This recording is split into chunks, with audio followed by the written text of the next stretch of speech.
네, 할렐루야. 밖에 가을비가 내리고 있습니다.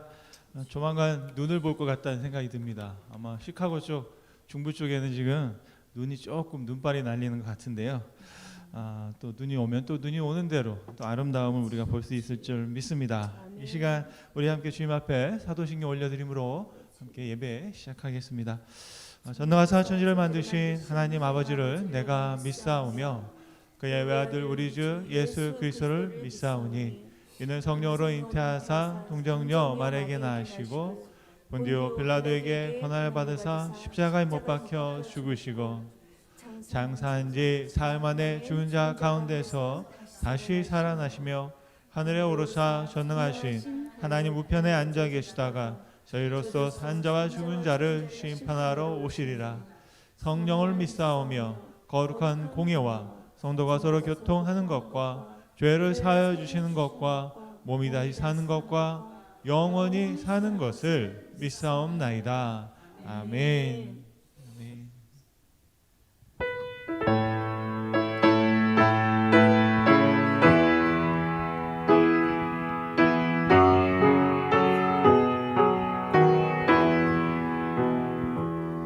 너 예수께 조용히 나가 내 모든 짐 내려놓고 주 십자가 사랑을 믿어 내 사함을 너 받으라. 주 예수께 조용히 나가 내 마음을 쏟아넣어라. 은밀히 보시는 주님 그 은혜를 베푸시리. 주 예수의 은혜를 입어 내 슬픔이 없어지리. 내 이웃은 늘 사랑하여 너 받은 것 거저 주라. 주 예수께 조용히 나가 내 마음을 쏟아넣어라. 은밀히 보시는 주님 그 은혜를 베푸시리. 주 예수를 친구로 삼아 늘 내 옆에 모시어라. 그 영원한 생명샘물에 너 마른 목축이어라. 그 예수께 조용히 나가 내 마음을 쏟아놓으라. 은밀히 보시는 주님 그 은혜를 베푸시리. 너 주님과 사귀어 살면 내 생명이 넘치리라. 주 예수를 찾는 이 앞에 맑은 빛 비추어라. 주 예수께 조용히 나가 내 마음을 쏟아놓으라.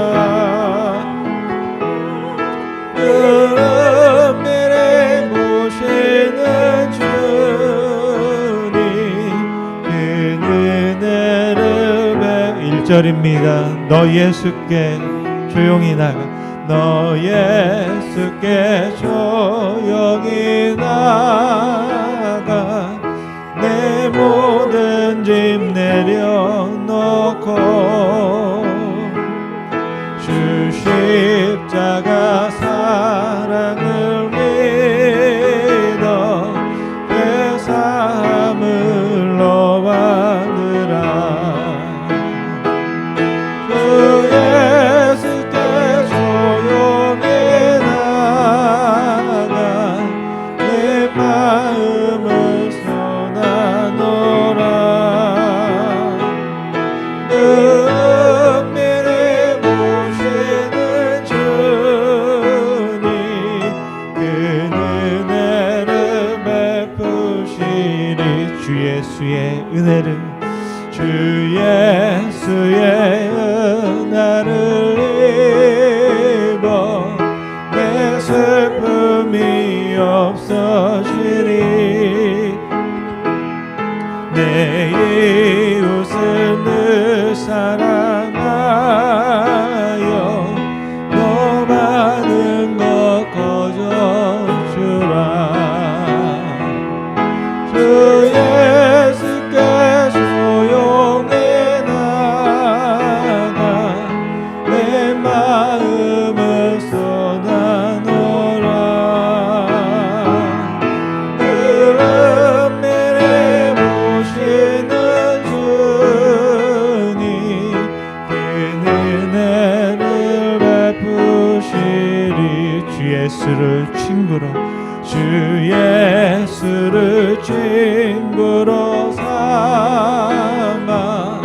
늘 내 옆에 모시어라 그 영원한 생명샘물에 내 마른 목 죽이어라 그 예수께 조용히 나가 내 마음을 쏟아놓으라 은밀히 보시는 주님 그 은혜를 베푸시리 너 주님과 사귀어 살며 새 생명이 넘치리라 주 예수를 찾는 이 앞에 참 맑은 빛 비추어라 주 예수께 조용히 나가 내 마음을 쏟아놓으라 늘 은밀히 보시는 그 은혜를 베푸 주 예수께 조용히 나가 주 예수께 조용히 나가 내 마음을 쏟아놓으라 늘 은밀히 보시는 주님 그 은혜를 베푸신 늘 은밀히 보시는 늘 은밀히 보시는 주님 그 은혜를 베푸시리 아멘. 우리 예배를 해서 함께 주님 앞에 기도하면 좋겠습니다. 이 시간 주님 앞에 나가기 원합니다. 우리가 찬양한 대로 정말 우리 앞에 또 우리가 고백한 대로 하나님 우리의 생명이 넘치게 하옵소서. 우리 마음을 주님 앞에 쏟기 원합니다. 내 은밀한 곳에 있는 그 마음과 생각도 하나님 앞에 쏟기 원합니다. 하나님 받아 주옵소서. 오직 주님으로 말미암아 새로운 생명을 품게 하시고 더 넘쳐나는 생명으로 솟아나는 생명으로 살아가게 하여 주옵소서. 하나님 우리의 삶을 살피심에 감사합니다. 우리 한번 주님 앞에 우리의 마음을 열고 나아감으로 함께 기도하며 나아가겠습니다. 우리 한번 주여 한번 부르고 함께 합심함으로 기도하겠습니다. 주여! 살아계신 하나님 감사합니다. 아버지 하나님, 오늘 이 시간 주님 이 아침을 허락하시고 하나님 우리의 생명, 우리의 호흡을 정말로 주님 앞에 나아갈 수 있도록 주님 우리를 붙잡아 주심을 감사합니다. 하나님, 오늘 이 시간대로 주님 우리의 소원이 있습니다.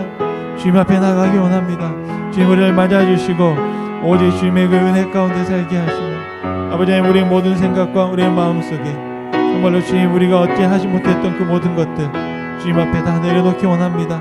아버지 하나님 사랑하시고 정말 주님이 우리를 맞아주시고 우리를 인정해 주심을 믿사오니 아버지 하나님, 오늘 이 시간 주님 앞에서 거룩함으로 덧입게 도와주시고 조용히 주님 앞에 나아갈 때 아버지 하나님 우리의 마음을 만져주시며 우리의 생각을 수용하여 주시고 하나님 정말 세상이 열려지며 우리의 삶이 열려지며 우리의 모든 문제들이 열려지고 아버지 하나님 우리의 육신과 우리의 마음의 연약함까지도 강건함을 입고 주님 앞에 나아갈 수 있는 아름다운 시간으로 주님 축복하여 주시옵소서.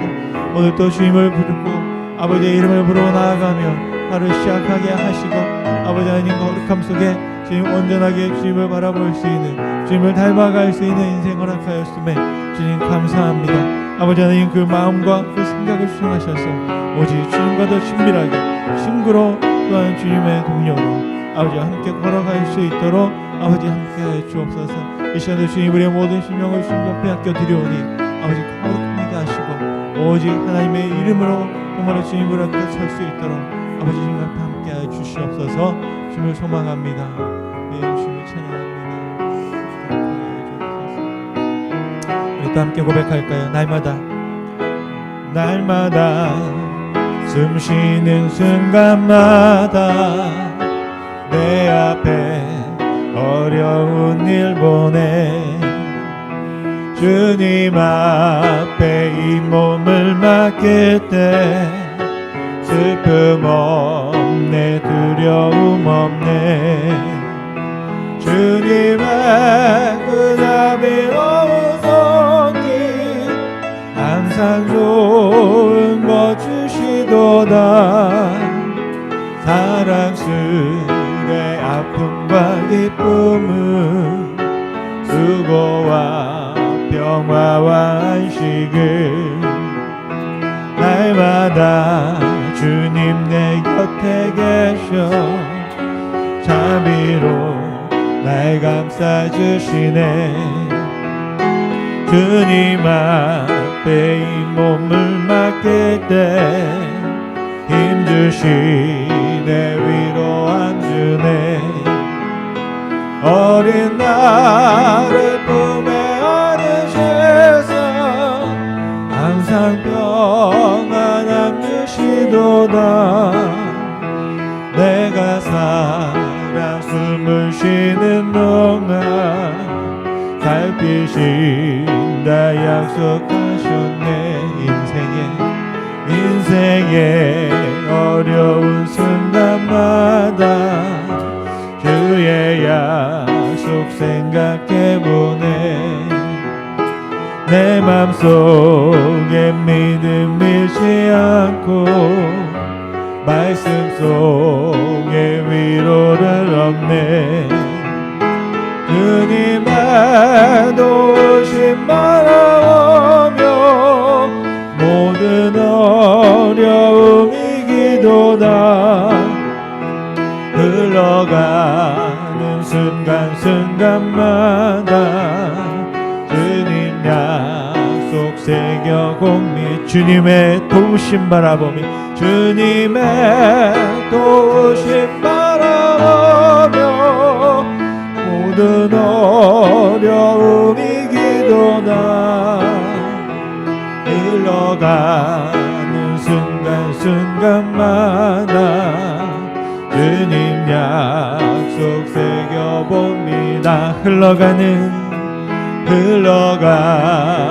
순간순간마다 주님 약속 새겨봅니다. 우리 한번 마지막 또 주님 앞에 기도하면서 읽겠습니다. 우리의 인생은 흘러가고 있습니다. 순간순간 오늘 주님의 약속을 생각하며 하나님의 도우심을 바라며 같이 기도하면 좋겠습니다. 정말로 기도를 들으신 하나님, 오늘 여러분 어떤 소원을 가지고 주님 앞에 나오셨습니까? 어떤 바람을 이 한 주간 주님 앞에 가지고 나오셨습니까? 하나님, 그 마음, 그 생각, 그 계획, 그 소원들을 하나님께 아뢰며 하나님의 도우심을 구하는 시간 되기를 소원합니다. 하나님의 능력 있으시고 없는 것에서 있게 하시는 창조의 주님이신 줄 믿습니다. 그 주님이 우리 가운데 역사하시길 바라며 하나님 앞에 소원하는 마음을 가지고 같이 간구하며 기도하겠습니다. 함께 기도하겠습니다. 주여,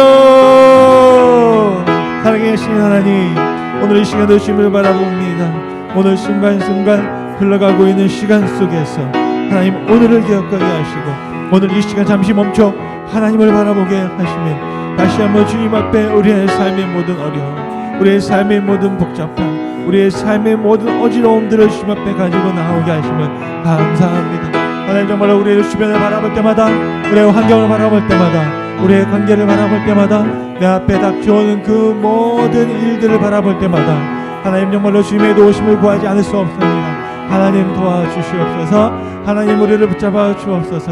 지금까지 인도하시고 함께 하신 주님, 우리와 함께 하셔서 아버지, 우리의 심령 속에 성령의 능력을 넣게 하시고 아버지, 하나님의 도우심을 바라보며 나아갈 수 있도록 그 어려움을 이기게 하시고 지금까지 하신 하나님, 다시 한번 우리가 주의 말씀 속에서 하나님을 더 분명히 바라보며 나아갈 수 있는 인생이 될 수 있도록 아버지 축복하시고 역사하여 주옵소서.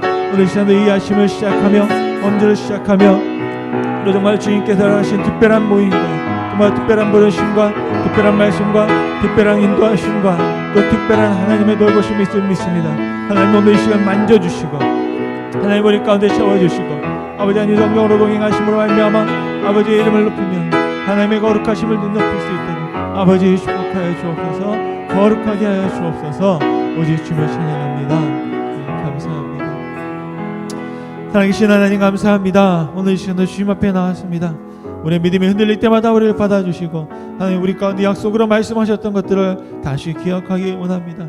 사도로 말했던 것처럼 기억한다, 확신한다 말씀했습니다. 하나님, 우리 가운데 허락하신 모든 것 하나님 예수 그리스도를 기억하게 하시고 그 약속의 말씀을 붙잡음으로 오늘 또 이겨내게 하시며 걸어가게 하시고 주님을 향하여 담대히 나아갈 수 있도록 축복하여 주옵소서.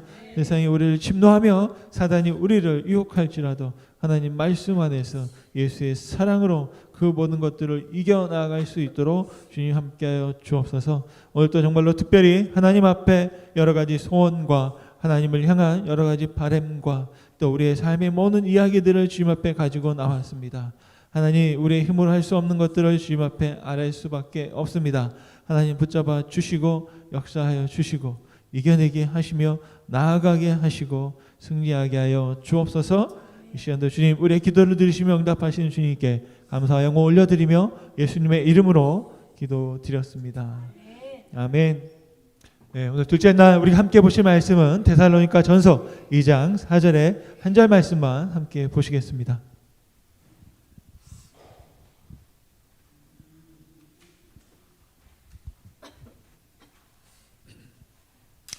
네, 오늘 말씀은 데살로니가 2장 4절 말씀인데요.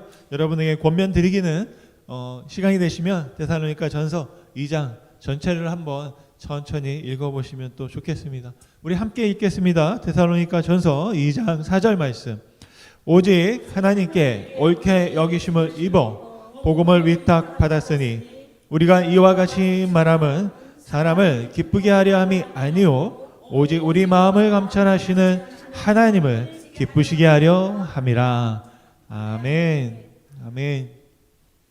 여러분, 하나님을 기쁘시게 하는 것, 그리고 하나님이 나의 기쁨에 동의하시고 함께 기뻐하시는 것, 바로 그것이 온전한 기쁨인 줄 믿습니다.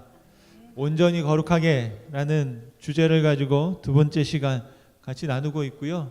어제는 데살로니가전서 1장 5절 말씀을 중심으로 해서 복음이라는 것은 말과 능력, 즉 행함, 그리고 성령, 그리고 확신, 여러분의 영과 혼과 육이 함께 우리의 삶을 통하여 나타나는 것이 참되고 온전한 복음이다 라는 말씀을 나누어 드렸습니다.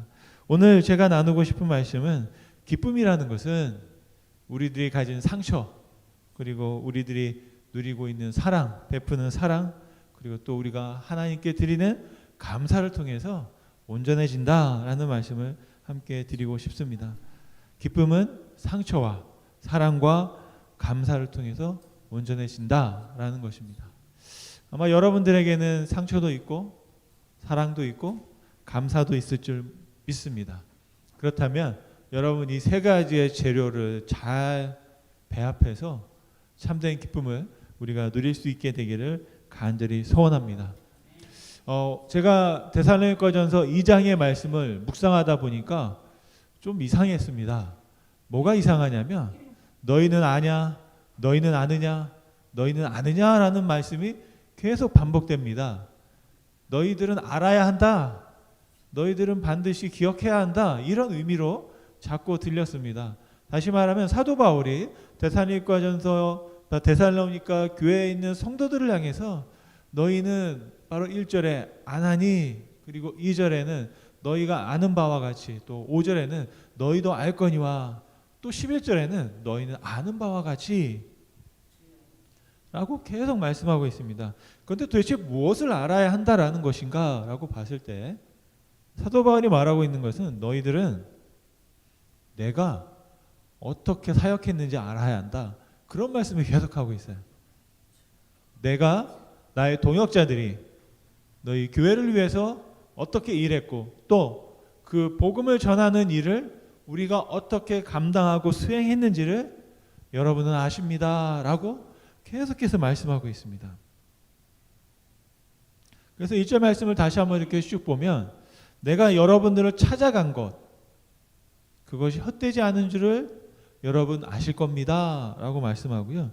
2절에서는 사도 바울이 그 근처에 있는 빌립보에 복음을 전했는데 그곳에서 엄청난 환난을 겪었습니다. 그래서 내가 복음을 전하면서 어떤 어려움을 당했는지 여러분은 잘 아실 겁니다.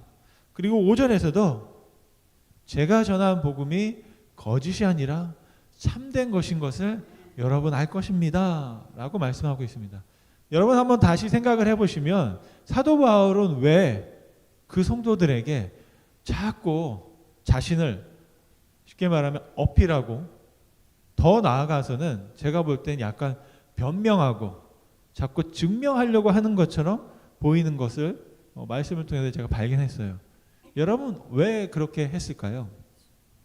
한번 반대로 생각하면 그 이유를 알 수 있을 것 같습니다. 다시 말하면 그 성도들이 바울을 알고 있는 그 주변 사람들이 바울에 대해서 그렇게 알고 있지 않다라는 말씀을 우리가 생각해 볼 수 있는 거죠.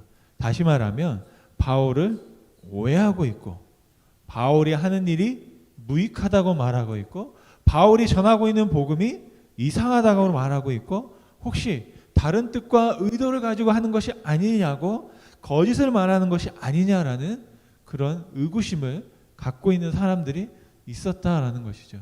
그렇기 때문에 그들을 향해서 계속해서 이 말이에요. 나를 믿어달라고 호소하고 있는 것처럼 보였습니다.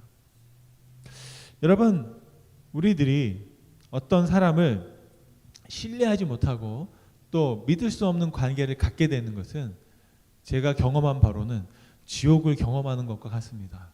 지옥이 다른 것이 아니에요. 같이 사는 부부가 아니면 성도와 목회자가 아니면 친구와 친구가 아니면 부모와 자식이 여러 가지 관계 속에 있는데 신뢰관계가 꺼져버리면 그 관계는 정말 큰 아픔과 고통을 줄 수밖에 없습니다. 그런데 바로 그런 어려운 관계를 오늘 3절 말씀에 사도 바울이 말하고 있습니다. 우리의 권면은 간사함이나 부정에서 난 것이 아니요 속임수로 하는 것도 아니라 라고 했습니다. 그러니까 내가 설교를 하고 내가 말씀을 전하고 또 성도가 성도들에게 권면을 하고 또 위하는 말씀을 하잖아요. 그런데 그런 것들을 어떨 때는 사람들이 오해할 때가 있다라는 것이죠. 어떻게든 사도 바울은 그 관계를 회복하려고 했습니다. 그리고 그 신뢰관계를 회복함으로 말미암아 어느 관계로? 기쁨의 관계로 나아가려고 했습니다. 여러분 신뢰와 기쁨은 연결되어 있거든요. 여러분 행복이 무엇으로 통해서 옵니까? 대부분 관계를 통해서 옵니다. 그런데 그 관계가 깨어져 버리면 기쁨을 누릴 수 없는 것이죠. 그래서 항상 기쁨은 내가 홀로 잘 되고 서 있는 것을 통해서 기쁨을 얻는 사람들은 정신적으로 좀 문제가 있는 사람들입니다. 진정한 기쁨은 내가 함께하는 사람들을 통해서 같이 그 관계 속에서 우리가 기쁨을 얻게 돼 있어요. 여러분 왜 그러냐면 하나님이 여러분을 그렇게 만드신 줄 믿습니다. 하나님도 기쁨을 어떻게 얻으십니까? 우리와의 관계 속에서 얻으세요. 내가 너희를 볼 때 기쁨을 참을 수가 없구나라고 하는 말씀을 하시는 것이 바로 하나님도 그렇게 기쁨을 얻으십니다. 바로 우리도 그렇게 기쁨을 얻는 거죠. 그렇다면 우리는 어떻게 하면 온전한 기쁨을 회복할 수 있을까? 첫째, 기쁨은 상처를 통해서 온전해진다라는 겁니다. 말씀드리지 않을 수 없는 게 뭐냐면 우리는 상처를 받을 수밖에 없거든요. 우리는 연약한 사람들이기 때문에 항상 상처를 받습니다. 아무리 좋은 말을 해도 아무리 위하는 말을 해도 내가 불편하거나 몸이 피곤하거나 몸이 아플 때는 상처로 다가옵니다. 정말 뼈가 되고 살이 되는 말씀을 들을 때도 때로는 우리가 상처 받을 때가 있는 것이죠. 정말로 오해가 없었으면 좋겠는데 오해가 없을 수가 없는 것이 우리들의 삶이 아닌가 싶습니다. 그래서 제가 믿고 깨달은 건 뭐냐면 오해가 오면 올 것이 왔구나 생각하는 겁니다. 그냥. 왜냐하면 저도 많은 오해를 했거든요. 얼마나 어처구니 없는 오해를 제가 많이 했는지 몰라요. 뭐냐면 제 눈에 보이는 어떤 상황을 보고 그리고 어떤 이야기들을 듣고 정말 그랬대? 그런 적이 엄청 많아요. 저도. 그래가지고 막 고민하고 막 했어요. 그러다가 몇 년 후에 지나서 물어봤어요. 그랬더니 그런 적이 없다는 거예요. 그럼 저는 몇 년 동안 그 생각을 하고 있었던 거예요. 그런 어떤 오해들이 우리가 얼마나 많은지 모릅니다. 우리가 부분적으로 완전하지 않은 사람들이기 때문에 그런 것들이 있다는 거죠. 사도 바울은 정말로 많은 오해를 받았습니다. 많은 고난을 받았습니다. 왜 그랬을까요? 많은 말을 했기 때문이에요. 가만히 있지 않았기 때문입니다. 계속 사람들을 찾아가고 선교를 다니면서 그것도 믿지 않는 이방 사람들, 같은 민족이 아닌 다른 민족들, 죄인으로 취급받는 사람들을 찾아가서 정말 그들에게 말도 안 되는 이야기를 하는 겁니다. 뭐라고요? 유대인들의 입장에서 보면 사도 바울은 정말 제정신이 아닌 거죠. 당신들은 하나님의 자녀입니다 라고 말하는 거예요. 유대인들에게는 자부심이 있습니다. 선택받은 백성. 그런데 그 유대인들이 아닌 다른 사람들을 향해서 당신이 예수님을 믿으면 우리 회중에 들어올 수 있습니다. 교회가 될 수 있습니다. 그러면 여러분들도 하나님의 위대하신 하나님의 자녀요, 백성이요, 왕 같은 제사장으로 살 수 있습니다 라고 정말 이상한 주장을 하고 다녔던 것이죠. 바로 그래서 16절 말씀에 보면 이렇게 말씀하고 있습니다. 우리가 이방인에게 말하여 구원받게 함을 그들이 금하여 자기 죄를 항상 채우며 노하심이 끝까지 그들에게 임하였느니라 말합니다. 다시 말하면 사도 바울이 유대인들로부터 많은 고난을 받을 수밖에 없었던 이유가 있습니다. 이건 한편의 저주거든요. 이방인들에게 구원이 있다고 말하는 것을 금하는 사람들에게 거의 저주하듯이 말했습니다. 죄가 너희들에게 있다. 그리고 하나님의 진노가 너에게 임할 것이다 라고까지 말씀하고 있었습니다. 그렇기 때문에 유대인의 공동체로부터 배척당하고 매를 맞고 공동체에서 쫓겨났습니다.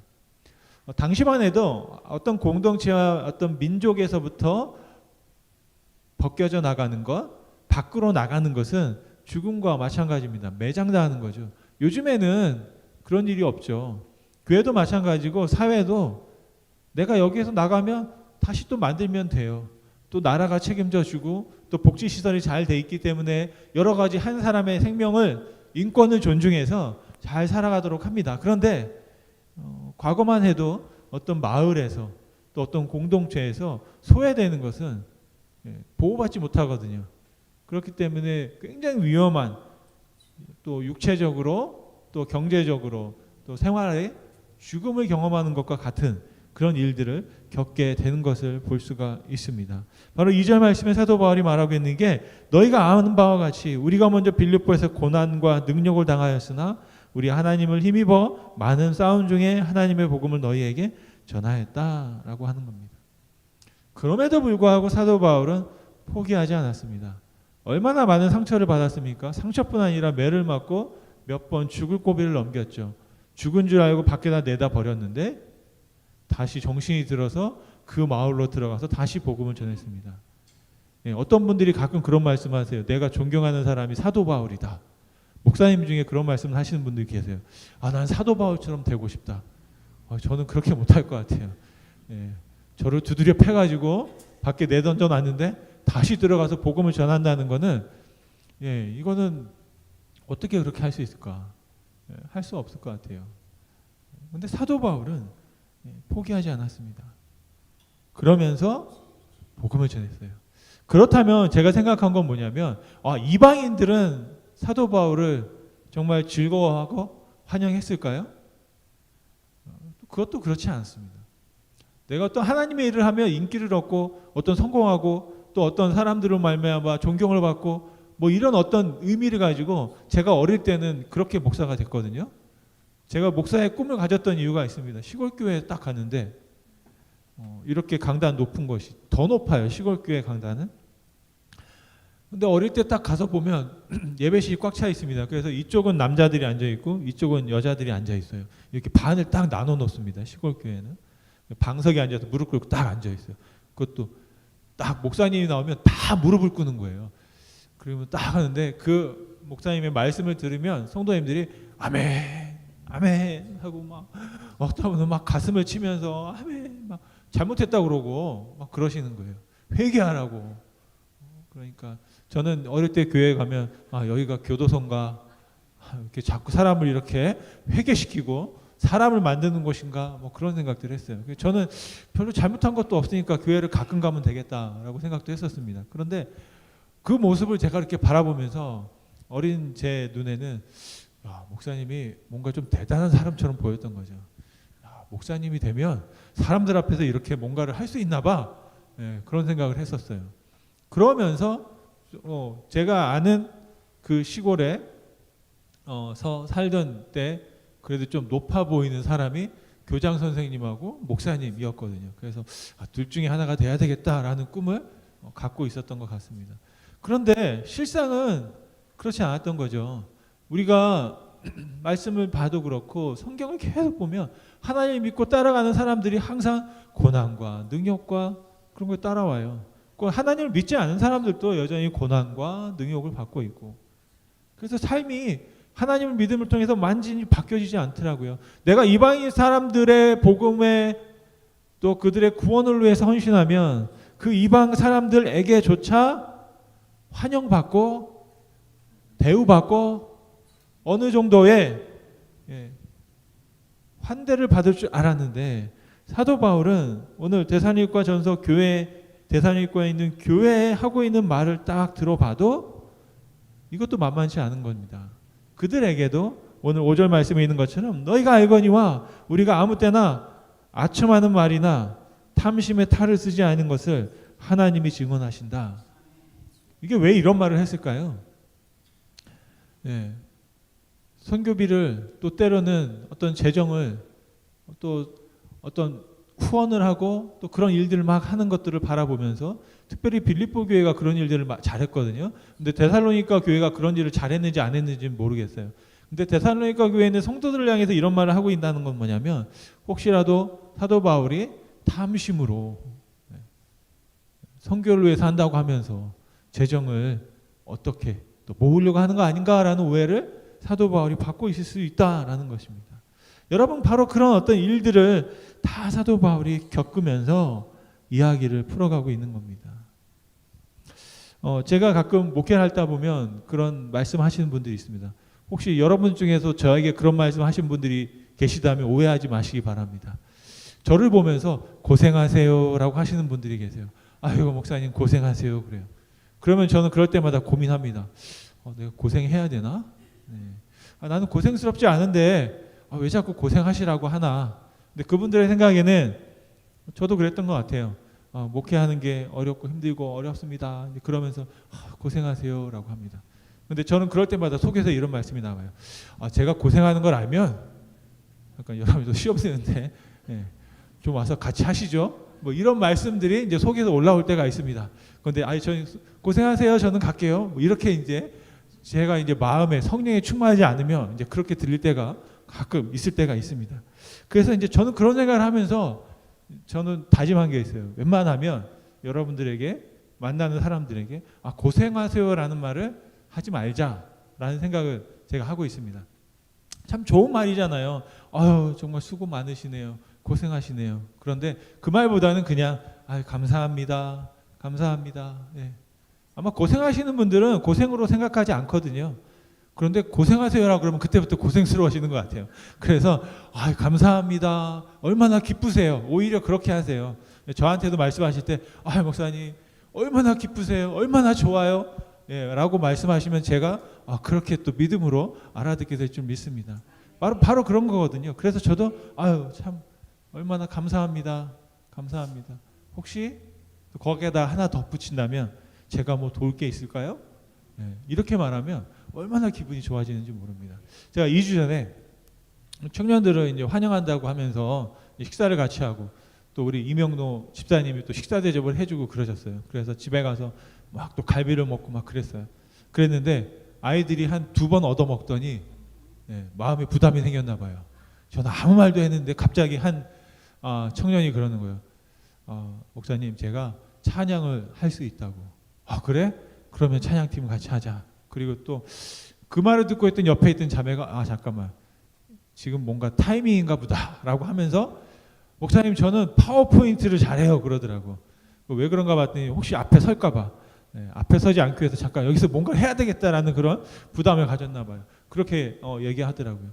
그리고 또 한 청년이 하는 말이 뭐냐면 갑자기 저한테 오셨는데 조용히 제가 주일에 보니까 목사님 사모님이 너무 바쁘신 것 같다고 혹시 제가 뭐 도울 게 있으면 돕겠다고 그렇게 말씀을 하는 거예요. 그래서 이 청년들이 도대체 뭘 먹었나? 갈비를 먹었어요. 그래서 갈비를 자주 먹여야 되겠구나. 이게 세상을 살다 보면 이제 대학생이 되고 대학원생이 되면 알게 되는 것 같아요. 뭐래요? 세상에 공짜는 없다 라고 생각하면서 마음에 거룩한 부담감을 가지고 그 청년이 말씀을 하더라고요. 그래서 마음은 고맙지만 그래도 뭐 하실 게 있으면 하세요라고 제가 하지 않고 잘 됐다 싶어가지고 저기 뒤에 음향과 사운드 뭐 이런 거 만지는 게 굉장히 준비한 도움이 많이 필요하니까 도와달라고 그랬더니 감사합니다라고 하면서 그 청년이 또 이제 주일날 1시간 전에 나와가지고 저 뒤에 있는 모든 또 셋업하는 걸 이제 그렇게 도와주고 있습니다. 그래서 저는 참 신기한 거예요. 어떻게 그런 일들과 그런 마음을 가질 수가 있을까? 내가 어떤 수고하세요라는 그 말 때문에 어떨 때는 상처받을 때도 있지만 또 그 마음을 알아서 이해해주고 함께하려고 동역하는 말미암아 그 상처가 회복되고 또 감사함으로 나아가는 것들을 볼 수 있습니다. 바로 그럴 때 우리가 기쁨을 얻게 되는 것이죠. 여러분 또한 기쁨은 어떤 걸 통해서 바로 사랑을 통해서 온전하게 되는 줄 믿습니다. 사랑은 만병을 통치합니다. 여러분 질병이 있으세요? 아픔이 있으세요? 사랑의 묘약을 여러분 계속 하나님으로부터 받아 잡수시기를 간절히 소원합니다. 그럴 때 하나님으로 말미암아 8절 말씀해 보니까 사도 바울이 이렇게 말합니다. 사도 바울이 왜 포기하지 않았을까? 이 약을 먹었어요. 어떤 약이요? 사랑이라는 약을 먹은 거예요. 이같이 너희를 사모하여 하나님의 복음뿐 아니라 무엇까지도요? 우리의 목숨까지도 너희에게 주기를 어떻게 했습니까? 기뻐했다라고 되어 있습니다. 기뻐했다. 목숨을 드리는데 기쁨으로 내가 너희들에게 드리는 것처럼 너희가 우리의 사랑하는 자 됨이라 말씀하고 있습니다. 도전이 됩니다. 목회자로서는. 목회자뿐 아니라 우리 모든 성도가 이 마음, 이 고백을 같이 나눌 수 있으면 좋겠습니다. 마음에 새겨질 수 있으면 좋겠습니다. 정말로 목숨까지, 생명까지 라고 우리가 감히 사도 바울처럼 약속할 수는 없을지 모르겠지만 하나님 사랑함으로 말미암아 여러분 여기에서 사랑과 짝을 이루는 게 뭐예요? 바로 기뻐함이 있다라는 겁니다. 여러분. 사랑하게 되면 기쁨을 얻게 된다는 것이죠. 그래서 이 사랑을 통해서 기쁨이 온전하게 된다. 세 번째로는 기쁨은 감사를 통해서 온전해진다라는 겁니다. 감사는 아무리 강조해도 지나친 게 없습니다. 정말로 감사하고 또 감사합니다. 100번을 말해도 지나치지 않습니다. 오래 사시고 장사하시고 또 행복하게 사시는 분들의 입술에는 항상 감사가 있더라고요. 작은 일에도 감사, 큰 일에도 감사, 사람들이 작게 감사할 때도 더 크게 감사하더라고요. 왜요? 그렇게 감사하면요, 그 감사가 결국에는 나에게 쌓이는 줄 믿습니다. 그래서 오늘 말씀의 13절 말씀에도 보면 사도 바울은 이러므로 우리가 하나님께 끊임없이 감사함은 되어 있습니다. 여기서 중요한 단어가 뭐냐면 감사 앞에 무엇이 붙어 있습니까? 끊임없이, 끊임없이, 끊어지지 않고. 제가 옛날에 시골에서 가래떡이 나오는 거 봤거든요. 딱 누르면 가래떡이 끊어지지 않고 쭉 나와요. 그럼 계속 나옵니다. 쭉 뽑아져 나와요. 그런 것처럼 우리가 입을 열면 감사가 계속 끊이지 않고 쭉 나가는 그런 상상을 한번 해봅니다. 바로 그렇게 살아가면 기쁘지 않을 수가 없는 거죠. 즐거우지 않을 수가 없는 줄 믿습니다. 여러분, 바로 제가 처음에 말씀드린 것처럼 말씀을 마치면, 그렇다면 기쁨, 그런데 모든 기쁨이 다 기쁨이냐? 또 그렇지 않더라고요. 기쁨에도 종류가 있어요. 나의 이익을 채우는 또 기쁨도 있어요. 나만 기뻐할 수는 없거든요. 그래서 온전한 기쁨이란 무엇일까? 우리가 기준이 필요한데 하나님께 되어보는 겁니다. 하나님이 기뻐하시는 일, 내가 기뻐하는 것을 하나님이 기뻐하면 그것은 참된 기쁨이 되는 줄로 믿습니다. 그래서 우리의 기쁨이 정말로 하나님의 기쁨과 맞닿아서 내가 생각하고 내가 누리고 내가 추구하는 것이 하나님을 생각할 때 정말로 기뻐하는 일인가 라고 볼 때 정말로 그렇다면 그것이 참된 기쁨인 줄 믿습니다. 여러분, 온전한 기쁨은 나의 상처를 통해서 또 이웃을 사랑함을 통해서 하나님의 기쁨을 통해서 온전케 되어지는 줄 믿습니다. 오늘 하루 여러분 살아가시면서도 한 주간 동안에도 정말 하나님을 기쁘시게 하는 참된 하루가 되어지시기를 간절히 축원드립니다. 기도하겠습니다. 사랑의 하나님, 감사합니다. 오늘 또 주님, 많은 어려움과 고난과 환난 가운데 있었던 사도 바울은 절대로 우울하거나 침울하거나 정말로 절망적이지 않았습니다. 하나님, 그 사도 바울에게는 감사가 있었고 사랑이 있었고 상처를 회복하여 오히려 그들을 섬기는 보람이 있었음을 믿습니다. 하나님, 우리의 삶 가운데 상처가 없을 수 없습니다. 하지만 그것들을 회복하여 오해가 이해되어짐으로 말미암아 그 관계가 회복되어지고 하나님의 기쁨을 누릴 수 있기를 간절히 소원합니다. 우리가 더 사랑하기 원합니다. 하나님이 주신 기쁨을 우리가 누리기 원합니다. 끊임없이 솟아나는 기쁨을 통해서 우리의 삶이 오늘 또 하나님을 기쁘시게 할 수 있도록, 정말로 내가 웃고 있는 나를 바라보며 기뻐하는 나를 바라보며 기뻐하신 하나님을 상상하며 살아갈 수 있는 오늘 하루가 될 수 있도록, 한 주가 될 수 있도록 주님 축복하여 주옵소서. 우리의 기도를 들으심에 감사드립니다. 예수님의 이름으로 기도드렸습니다. 아멘.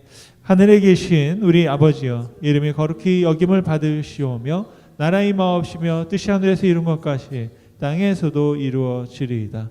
오늘날 우리에게 이러한 양식을 주옵시고 우리가 우리에게 죄진 자를 사하여 준 것 같이 우리 죄를 사하여 주옵시고 우리를 시험에 들게 하지 마옵시고 다만 하게 쏘옵소서. 내게 나라와 권세와 영광이 아버지께 영원히 있사옵나이다. 아멘.